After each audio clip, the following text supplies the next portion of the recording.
Hey everybody, welcome back to Over the Top News. This week I am joined by Dr. Andrew Porter, who is a sex worker?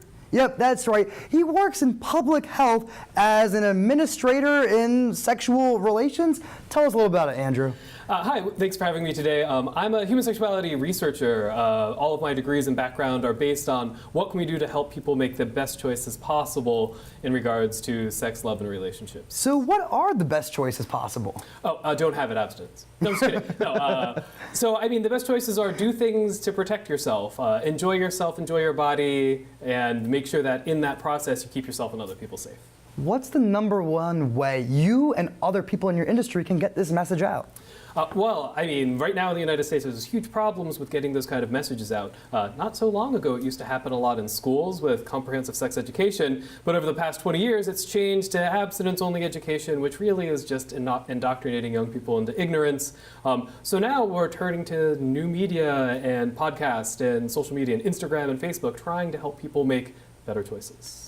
Is it true that sex education in high schools and middle schools used to be more comprehensive? Because I'm under the impression it was always just put a condom on a banana, all right, that's it, go home. Well, you're lucky if you got condom on a banana. Most kids in the United States don't even talk about condoms unless it's about failure rates.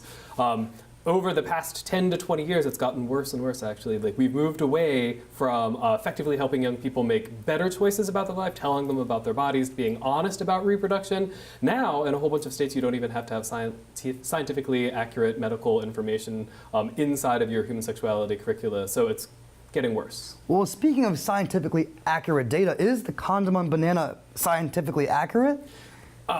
For me, if you are putting a condom on anything, you're working towards a better, healthier life. So is it accurate? If you're having sex with bananas, probably shouldn't be. But it's a great start, getting it out there, touching it, a lot of people are afraid of condoms. They're taboo, they don't really know what they mean, there's a lot of shame, and the banana makes it a little bit funny. So it's a great start. So you're saying humor is an important key in understanding sexual knowledge is the word? Look at sex. You take a step back from it. It looks funny. It sounds funny. It's two bodies at weird angles making weird sounds with weird smells and weird fluids. If you can't laugh at it, if you take it too seriously, you're probably going to have a pretty bad time. So I think humor is really important. Outside of humor, what's one other piece of advice you can give to, again, the public about a way to take sex not so seriously? How to take it not so seriously? I think part of it is social norms, that we know people are having sex. We know high schoolers, 70% of high schoolers are engaging in sex, 90% of college students are having sex, 95% of people are having sex before they get married. The other 5%, I believe, are probably lying. Just that it's a normal, everyday, natural process. It's completely okay. Destigmatize it, talk about it with your friends, talk about it with your mom, or don't talk about it with your mom. Well, whoever you do want to talk about it with, one of the ways you are helping to destigmatize sex and things surrounding sex is with your podcast, The Sex Wrap. So tell me a little bit about it and why you started it. So there's this huge gaping hole. We just talked a little bit about human sexuality education. So abstinence-only education or a complete lack of sex education leads young people to this point in their life where they have no meaningful information. And I don't know if you've ever tried to find sex information on the internet, but as soon as you do, a very different kind of information pops up and fills your feed. You're going to want to make sure you have safe search on and on and on, and once again, make sure it's on. Right, exactly. Without that safe search, and of course, if the computer tells you there are more or better results without safe search, the little bar comes up. So sex ed isn't doing its job in the United States anymore. So me and I have someone who I went to grad school with, my co-creator of the Sex Rep. We have a weekly show where we answer questions that young people have about sex, and we created it to fill this gap. We created it to fill this gap in sexuality education in the United States. So what are some of the questions you get from young people that are the most, I want to say, both alarming and pressing at the same time?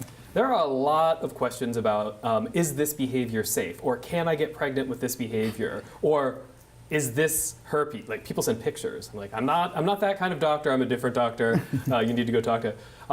A lot of really common sense questions that basic education could handle, but people are afraid to ask the questions. They're too embarrassed to ask the questions, or they find them too hard to talk about with their partner. So a lot of them are just really basic. Is this safe? Can I get pregnant this way? Can I not get pregnant this way? Is the pull-out method safe? Those kind of questions. They come up a lot. The other set of questions that come up are questions that are about love relationships and body image, and how those all intersect with human sexuality. And there's a lot of body shame, slut shame, those sort of. And anytime there's more body shame or slut shame, people are more likely to engage in behaviors that lead to more negative outcomes. So without incriminating any single person who sent you a question, what is the most ridiculous way that someone has thought they could possibly get pregnant? Oh, I mean, we have people who ask questions like, "Can I get pregnant with a hand job?" No.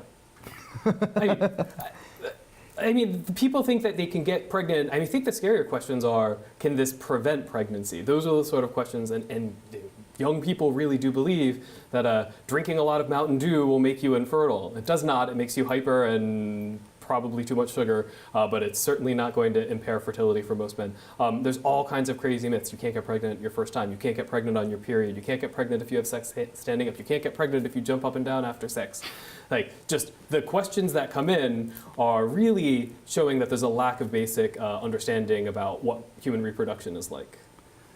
What would your one sentence of advice to not individuals, but the public itself at large, as maybe a government level, to change the way our society talks about sex? What would your one-liner be? A one-liner?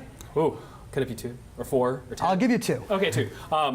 Have honest, real conversations and give people all of the information so they can make good decisions. All right, that's awesome. And I'm just going to ask one more question about the podcast itself, the sex rap. Is that a reference to the condom itself? It's a double entendre. I mean, we're the sex rap where I can't really rap. But we pretend, our little intro, if you listen to our show, there's someone rapping our theme, so there's a little bit of rapping there. But then it's mostly about wear a condom. So let's hear you try to rap. I think it'll be great, right? No, you're the host of the sex rap, and you... Well, I need a condom and a banana, and I will wrap it up for you so fast. So give me the goods, and I will show you some rapping. Next time I have you on, I'll be prepared with a condom and more than one banana. Oh, yeah. And I will practice a rap for you.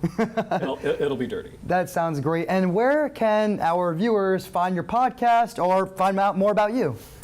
Right, so you can find out all the information about our podcast if you just type the sex rap into Google. That's rap with a W. We're everywhere. We have Instagram, we have Facebook, we have Twitter, we're on NPR One, we're on iHeartRadio. Pretty much any source that you would use, we're there. And I think we're going to be on Twitch and YouTube in the next couple weeks, but we'll see. All right, well, thank you so much, and hopefully we'll have you on again some other time. Great, thanks for having me. Of course.